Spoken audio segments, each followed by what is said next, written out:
आज शीतलाष्टमी है और मैंने इसकी पूजा की है, तो मैं आपके साथ ये शेयर कर रही हूँ किस तरह से मैंने पूजा की है। क्योंकि हमारी भारतीय संस्कृति है वो विलुप्त होती जा रही है, इसलिए मैं सबके साथ ये शेयर कर रही हूँ। ये देखिए मीठे चावल हैं, मैंने रात को ही बना लिए थे और इसके ऊपर अलूनी घी है और एक पार्ट है वो आधा इसमें दही का भी है और इसके ऊपर थोड़ी सी हल्दी है। तो इन चीजों से हमारी पूजा होती है, हमने पूजा की है। अब ये मैं क्यों दिखा रही हूँ, मीठे चावल सबको बनाने आते हैं, लेकिन जो हमारी ये नई जनरेशन अब हम है ना, हम जितने भी हैं हम तो ये चीजें कर लेते हैं, लेकिन मैं ये सोचती हूँ भी जब हम नहीं रहेंगे तो ये पता ही नहीं चलेगा कि शीतला अष्टमी क्या होती है। और भाई इनका दूसरा नाम बास्योड़े भी, यहाँ पर तो बास्योड़े कहाँ गामा में। तो भाई अब ये नए बच्चे हैं, इनको तो पता ही नहीं बास्योड़े क्या होते हैं। अब जैसे कि नाम से ही पता चलता है बास्योड़ा बासी भोजन। अब इसका मतलब बासी भोजन खाना कि शरीर को ठंडक मिले, कि एक दिन गर्मी में हम गर्म भोजन ना खाएं ताकि हमारे पेट को शांति मिले, ठंडक मिले।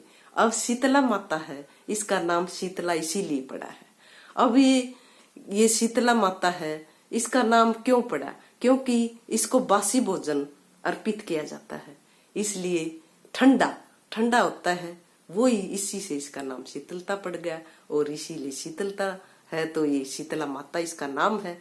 अब हम अपनी एज वाले तो इसको मना रहे हैं, लेकिन जो नई जनरेशन है ना, अब आप खुद सारे सोच के देखो भाई, नई जनरेशन है, आप सारे चले जाएंगे, मर जाएंगे, तो भाई नई जनरेशन तो कुछ नहीं जानती इसके बारे में। तो भाई जो भी आपका पोता हो, देवता हो, भाई अपने घर आए तो उसको इन नई अपनी पुरानी जो नई जो जनरेशन है उसको अपनी पुरानी संस्कृति से अवगत कराएं। भाई उनको बताएं कि इसका क्या महत्व है। ये भाई जो बार त्योहार बनाए हैं तो उनका महत्व तो देखो होता ही है। अपने बड़े बुजुर्ग हैं जिन्हें बनाया है, ये आप यूं कहते माता की को नहीं हो भाई, अरे माता चलो दिन रख रखा है, इस बहाने भाई चलो आप ये पहले तो एक मन में निष्ठा रखो, विश्वास रखो और पूरे विश्वास के साथ उस व्रत त्योहार को मनाओ। अब इसमें ठंडा प्रसाद है तो वो ठंडा ही खाओ, सुबह सुबह गर्म रोटी ना बनाओ, क्योंकि इस बहाने एक दिन तो औरतों को रेस्ट मिल जाएगा, हम जैसी माँ बहनों को। और दूसरी बात ये है कि सबको ठंडा बासी भोजन खाने को मिलेगा।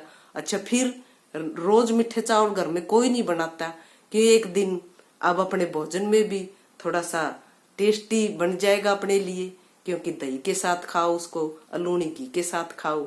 तो भाई ये रीति रिवाज जो अपने दादी या नानी या अपने बुजुर्गों ने जो रीति रिवाज बनाए हैं, उनको मैं चाहती हूँ कि भाई उनको सुचारू रूप से चलाते रहें, क्योंकि हमारी भारतीय संस्कृति है अब विलुप्त होती जा रही है।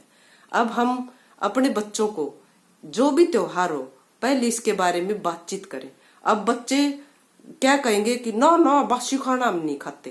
अरे होटल में जाओ 2 दिन का खाना बासी होगा, दाल छोंक के दे देंगे, पनीर छोंक के दे देंगे और उसमें मसाला डाल दें और वो टेस्टी हो जाए, भाई वो तो तुम खा लो। और घर में बास्योड़ा मनावा तो बोले हमारा पेट में दर्द हो जाए, हमारा गैस बन जाए। और जो छोटे छोटे बालकाणिस हैं भाई वो अपना दूध प्या लो, ये भाई वो एक बार खा के फिर भाई अपना शाम से अपना कुछ खा लो बना के, लेकिन सुबह कम से कम इतना तो रखो कि मैया की दोक लगाओ और भाई दोपहर तक तो बासी भोजन जरूर खाओ। एक बार नाश्ते में सारा दिन ना खाओ तो एक बार नाश्ते में तो जरूर खाओ। और भाई इसलिए अगर हम युवा, हमारे बचाने से कुछ नहीं होगा, हमारी जो अगली जनरेशन है ये युवा बच्चे हैं, ये इन संस्कृतियों को बचाएंगे तो ही ये बचेंगे। अगर वीडियो अच्छी लगे तो लाइक करें।